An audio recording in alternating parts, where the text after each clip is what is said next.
Assalamualaikum warahmatullahi wabarakatuh.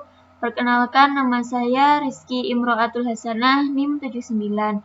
Di sini saya akan menjelaskan mengenai prinsip-prinsip pemilihan media pembelajaran. Yang pertama yakni prinsip efektivitas dan efisiensi. Efektivitas merupakan keberhasilan pembelajaran yang diukur dari tingkat pencapaian tujuan setelah pembelajaran dilaksanakan. Efisiensi merupakan tujuan pencapaian pembelajaran dengan menggunakan media, waktu, dan sumber daya. Media dikatakan memenuhi aspek efektivitas dan efisiensi itu akan meningkatkan ketertarikan siswa dalam proses pembelajaran. Selanjutnya yakni prinsip taraf berpikir siswa. Media dengan kerumitan yang tinggi akan menjadikan siswa tidak fokus dan mengalami kesulitan dalam memahaminya. Sedangkan media dengan kerumitan yang sesuai dengan kemampuan siswa akan memudahkan siswa untuk memahami materi tersebut. Contohnya media konkret lebih mudah dipahami siswa daripada media abstrak. Selanjutnya prinsip interaktivitas media pembelajaran. Dalam prinsip ini, semakin sering siswa menggunakan media, maka semakin interaktif. Semakin bagus media tersebut, berarti semakin bagus media pembelajaran itu karena mendorong siswa untuk terlibat aktif dalam pembelajaran. Selanjutnya, prinsip ketersediaan media pembelajaran. Media yang digunakan harus sesuai dengan materi pembelajaran. Jika media tidak tersedia di sekolah, maka perencanaan pembelajaran dan tujuannya tidak akan pernah tercapai dan akan sia-sia. Guru harus bisa mendeteksi media apa yang digunakan serta berapa jumlah media yang akan digunakan pada saat pembelajaran di kelas. Selanjutnya, kemampuan guru dalam menggunakan media pembelajaran. Media yang digunakan harus sesuai dengan kemampuan guru, baik dari segi pengayaan, pengoperasian, ataupun penggunaan. Selanjutnya, prinsip alokasi waktu. Ketersediaan waktu dalam pembelajaran sangat krusial.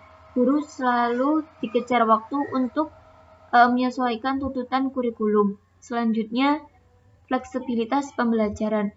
Pada prinsip ini, media dikatakan fleksibel jika media dapat digunakan dalam berbagai situasi atau kondisi. Selanjutnya, yang terakhir yakni keamanan media. Media yang dipilih harus media yang aman agar ketika pembelajaran tidak terjadi hal-hal yang tidak diinginkan. Contohnya media yang tidak mudah terbakar dan tidak melukai siswa. Mungkin cukup itu dari saya. Terima kasih. Assalamualaikum warahmatullahi wabarakatuh. Perkenalkan, nama saya Lailatul Komariah, NIM 1902105085. Saya akan menjelaskan mengenai identifikasi pertimbangan pembuatan media pembelajaran. Tahap pembuatan media dapat dikatakan sebagai kulminasi dari tahap-tahap lain dalam pengembangan media. Karena produk akhir dalam proses pengembangan media adalah hasil media sebagaimana yang sudah direncanakan untuk kemudian digunakan dalam media pembelajaran. Sebagus apapun hasil yang dirancang, pada akhirnya akan sangat bergantung pada sejauh mana produk media jadi yang akan dihasilkan dan siap digunakan. Nah, dalam pembuatan media pembelajaran ada beberapa pertimbangan yang harus diperhatikan. Yang pertama, media pembelajaran hendaknya multiguna. Multiguna di sini maksudnya adalah media tersebut dapat digunakan untuk pengembangan berbagai aspek perkembangan anak. Contohnya itu media pembelajaran dalam bentuk bola tangan. Nah, bola tangan ini dapat digunakan untuk mengembangkan motorik anak. Selain itu juga dapat digunakan untuk mengembangkan aspek kognitif, yaitu dengan cara bolanya diberi warna yang berbeda-beda dan berwarna-warni. Yang kedua adalah bahan mudah didapat di lingkungan sekitar lembaga PAUD dan murah atau dengan biaya yang lebih murah atau bisa terbuat dari bahan-bahan bekas. Nah, membuat media pembelajaran sebenarnya tidak harus dengan biaya mahal. Banyak sekali bahan-bahan di sekitar kita yang dapat digunakan untuk membuatnya. Sebagai contoh, bekas bungkus susu bubuk dapat digunakan untuk membuat kapal-kapalan.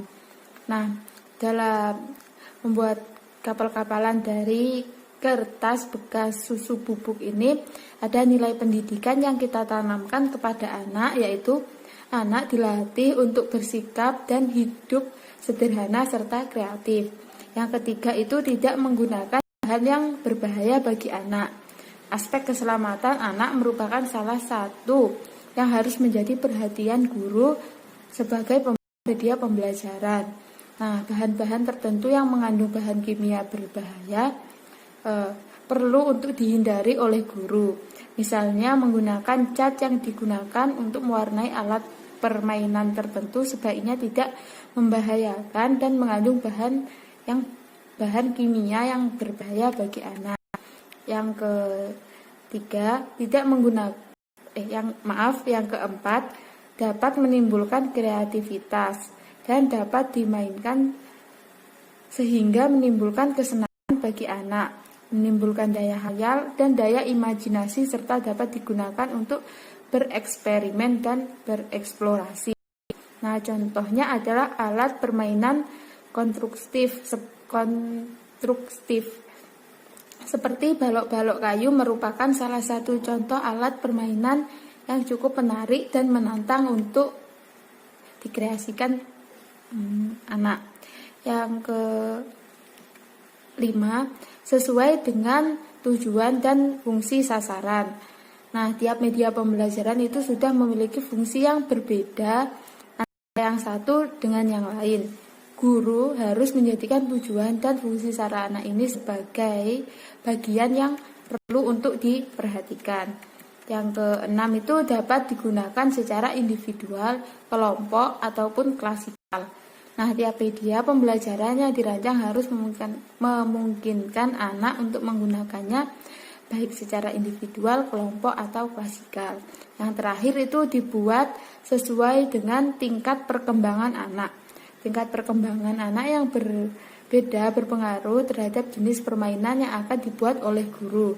Sebagai contoh, puzzle atau kepingan gambar, tingkat kesulitan dan jumlah kepingan gambar yang harus disusun oleh anak akan berbeda antara anak TKA dengan anak TKB.